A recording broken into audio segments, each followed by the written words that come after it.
বাংলাদেশ সীমান্তেও সতর্ক অবস্থায় ভারত।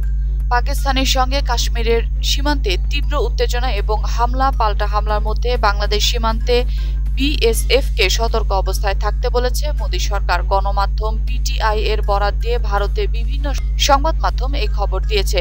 পাকিস্তানের নিয়ন্ত্রিত কাশ্মীরে ঢুকে মঙ্গলবার ভারতে বিমান হামলার পর থেকে চরম উত্তেজনা চলছে ওই সীমান্তে।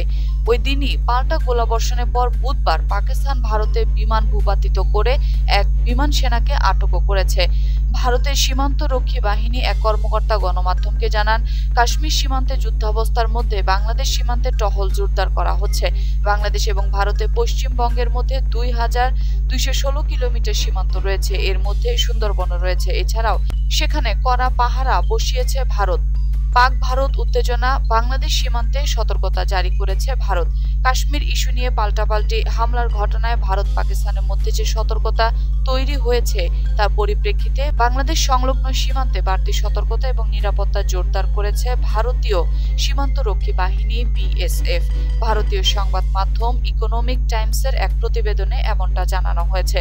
ভারত বাংলাদেশ সীমান্তে সতর্কতা জারি এবং প্রতিরোধমূলক ব্যবস্থা নিয়েছে বিএসএফ। বুধবার বিএসএফ এর ঊর্ধ্বতন কর্মকর্তা বরাত দিয়ে সংবাদ সংস্থা রয়টার্স জানায়, ভারত পাকিস্তান সীমান্তে উত্তেজনার সুযোগ দিতে যাতে কোনো দুর্বৃত্ত বা সন্ত্রাসী সীমান্ত অতিক্রম করতে না পারে সেজন্য প্রতিরোধমূলক ব্যবস্থা নিয়েছে বিএসএফ। ভারতীয় সীমান্ত রক্ষী বাহিনীর জ্যেষ্ঠ ওই কর্মকর্তা বরাত দিয়ে আবারও বলা হয়েছে, সীমান্তে টহল বৃদ্ধি করেছে বিএসএফ। বিশেষ করে সুন্দরবনের নদী এলাকায় তাদের টহল জোরদার করা হয়েছে।